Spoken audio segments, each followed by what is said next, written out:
അപ്പോൾ hi friends. അപ്പോൾ കഴിഞ്ഞ വീഡിയോയിൽ എൻ്റെ 3 മിസ്റ്റേക്സിനെ കുറിച്ച് ഞാൻ പറഞ്ഞു. അപ്പം എല്ലാവരും അത് കാണണം, കാണാത്തവരൊക്കെ അത് കാണണം. അതാണ് മെയിനായിട്ടുള്ള 3 മിസ്റ്റേക്സ് ഞാൻ ചെയ്തത്. എൻ്റെ അസുഖം ഇത്രയും കൂടിപ്പോകാൻ കാരണമുള്ള ആ 3 മിസ്റ്റേക്സ് ആണത്. അപ്പോൾ സബ്സ്ക്രൈബ് ചെയ്യാൻ മറക്കരുത്, കമൻറ്റ് ചെയ്യണം, ഷെയർ ചെയ്യണം. നിങ്ങൾക്ക് എന്ത് ഡൗട്ട് ഉണ്ടെങ്കിലും നിങ്ങൾക്ക് കമൻറ്റ് ബോക്സിൽ ഇടാം, ഞാൻ നിങ്ങൾ എന്തായാലും ഹെൽപ്പ് ചെയ്യുന്നത്. അപ്പം ഞാൻ ചെയ്ത ബാക്കിയുള്ള മിസ്റ്റേക്സും കൂടി നിങ്ങൾക്ക് അറിയണ്ടേ. പിന്നെ ഞാൻ ചെയ്ത 4ാമത്തെ മിസ്റ്റേക്ക്, ഡോക്ടർ എന്നോട് ഒരു FNAC എടുക്കാൻ പറഞ്ഞു. അപ്പൊ ഞാൻ ആദ്യം ഒരു 2 സെന്റിമീറ്റർ താഴെയുള്ള സമയത്ത് ഞാനത് എടുത്തിട്ടുണ്ട്. അപ്പൊ ആ സമയത്ത് വലിയ കുഴപ്പമൊന്നും ഉണ്ടായിരുന്നില്ല, കാരണം അത് 2 സെന്റിമീറ്ററിന് താഴെയാണല്ലോ. അപ്പൊ വലിയ പ്രശ്നമൊന്നും ഉണ്ടായിരുന്നില്ല മുഴക്ക്. അപ്പൊ അത് കഴിഞ്ഞ് 2ാമത്തെ പ്രാവശ്യം FNAC എടുക്കാൻ പറഞ്ഞപ്പോൾ ഞാനത് എടുത്തില്ല. അടുത്ത പ്രാവശ്യം എടുത്തില്ല, അപ്പൊ കുഴപ്പമൊന്നും ഉണ്ടായിരുന്നില്ലല്ലോ, പിന്നെ എടുക്കേണ്ട ആവശ്യമില്ലല്ലോ എന്ന് വിചാരിച്ചു. അപ്പൊ പിന്നെ 2 വർഷം കഴിഞ്ഞപ്പോ ഒരു ശ്വാസം മുട്ടൽ വന്നപ്പോ ഡോക്ടർ പറഞ്ഞു FNAC എടുക്കാൻ പറഞ്ഞു. അപ്പൊ എന്താണ് FNAC നമുക്കൊന്ന് നോക്കിയാലോ.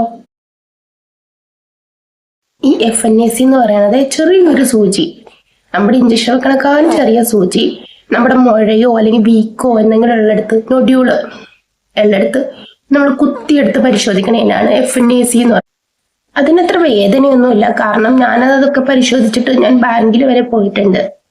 അപ്പൊ അത് വേദനയുള്ള കാര്യമൊന്നുമല്ല, ചെറിയൊരു സാധനം. നമുക്ക് ഇഞ്ചക്ഷൻ വെക്കണേക്കാളും അത്രയുള്ള വേദന അത്ര ഉണ്ടാവുള്ളൂ, വേറെ കുഴപ്പമൊന്നുമില്ല. അതുകൊണ്ട് നമ്മള് FNAC എടുക്കണ എന്തിനാന്ന് വെച്ച് കഴിഞ്ഞാല് നമുക്ക് സർജറിക്ക് മുമ്പ് ഏത് മുഴ ആയിക്കോട്ടെ, ആ മുഴ കുത്തിയെടുത്ത് കഴിഞ്ഞാൽ അത് ക്യാൻസറസ് ആണോ അല്ലയോ, എന്തെങ്കിലും പ്രശ്നമുണ്ടോന്ന് നമുക്കതിൽ അറിയാൻ പറ്റും.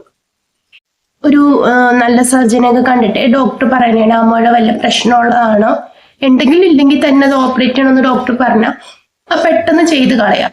അത് ഏറ്റവും കൂടുതൽ പ്രശ്നമാണേക്കാൾ.